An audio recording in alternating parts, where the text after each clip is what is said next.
ఓం శ్రీ గురుభ్యో నమ. అందరికీ నమస్కారం అండి.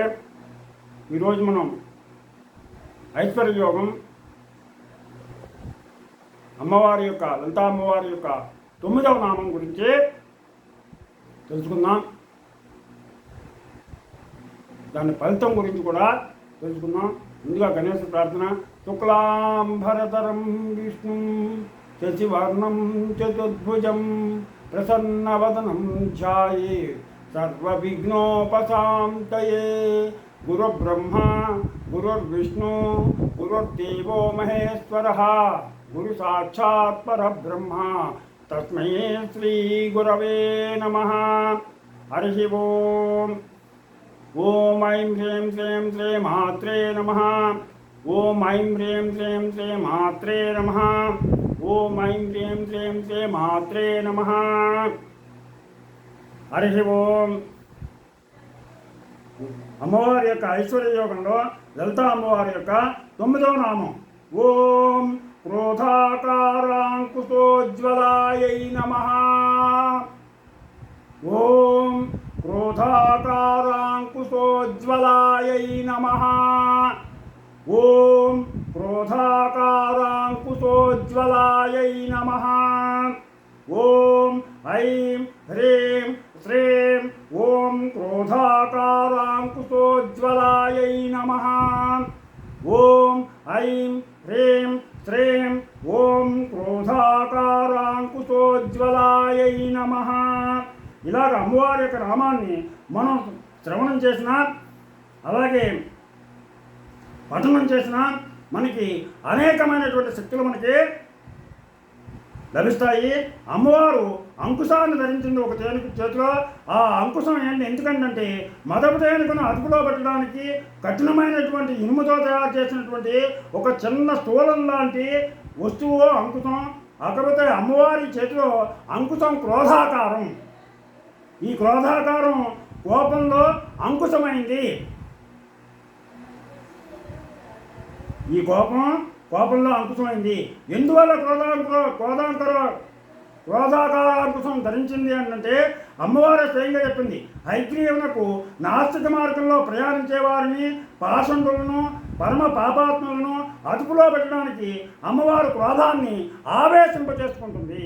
అమ్మవారు క్రోధాన్ని ఎందుకు ఆవేశింపచేసుకుంటుంది అంటే పాపాత్ములందరినీ కూడా, పరమ పాపాత్ముల్ని, అలాగే పాషండుల్ని, అలాగే నాస్తిక మార్గం, దేవుడు లేడు అని వితండవాదం చేస్తూ ఉంటారు. అటువంటి వాళ్ళందరినీ కూడా అదుపులో పెట్టడానికి ఆ అంకుశాన్ని ధరించే ఉంటుంది. నిజానికి కోపం పొరపాటును కూడా చూపించినటువంటి శాంత స్వరూపిణి అమ్మ, చాలా శాంత స్వరూపిణి అమ్మ. కానీ దుష్ట శిక్షణకు కోపం తెచ్చుకుంటుంది. ఆ క్రోధమే అంకుశం. ఆ అంకుశం చేతిలో పట్టుకున్నటువంటి నన్ను కనుక మీరు ధ్యానించినట్లయితే మీలో క్రోధం రానివ్వను అని చెప్పేసి స్వయంగా అమ్మవారు చెప్పింది. అందుకని ఆ అమ్మను సేవించాలి మనం అందరం. అంకుశం జ్ఞానశక్తి. అందువల్ల జ్ఞానశక్తి స్వరూపమైనటువంటి ఈ మంత్రాన్ని తరచుగా జపిస్తే కోపం మనకి అదుపులోకి వస్తుంది. కొంతమందికి చాలా కోపం ఉంటుంది. ఆ కోపం ఉన్నటువంటి వాళ్ళు కనుక ఈ మంత్రాన్ని పఠించినట్లయితే కోపం వాళ్ళకి అదుపులో ఉంటుంది. ఈ క్రోధం వల్ల తపస్సు, పేరు, జ్ఞానం అన్నీ కూడా నశించిపోతాయి. తన కోపమే తన శత్రువు, తన శాంతమే తనకు రక్ష దయచుట్టంబౌ, తన సంతోషమే స్వర్గము, తన దుఃఖమే నరకమందు తజ్యము సుమతి. మన కోపమే మనకి శత్రువు. అందుకనే మనలో కోపాన్ని పోగొట్టడానికి ఆ అమ్మని కనుక ప్రార్థించినట్లయితే మనలో ఆ కోపాన్ని తగ్గిస్తుంది. దీని యొక్క ఫలితం ఏంటంటే ఉదయం 7 గంటల దగ్గర నుంచి 8 గంటల మధ్యలో ఈ మంత్రాన్ని 41 రోజులు రోజు 108 సార్లు కనుక జపించినట్లయితే మనలో ఉన్నటువంటి క్రోధం తగ్గుతుంది. మనలో ఉన్నటువంటి క్రోధం తగ్గుతుంది. శాంత స్వరూపం ఏర్పడుతుంది. అలాగే రక్తపోటు, బీపీ, అలాగే మధుమేహం, షుగరు ఉన్నటువంటి రోగాలన్నింటినీ కూడా తగ్గిస్తుంది. బీపీ, షుగర్ తగ్గిస్తుంది మంత్రాన్ని కనుక పఠించినట్లయితే. రోజుకి 108 సార్లు చొప్పున 41 రోజులు పఠించినట్లయితే బీపీ, షుగర్ తగ్గుతుంది. ఖచ్చితంగా చెప్తున్నాం.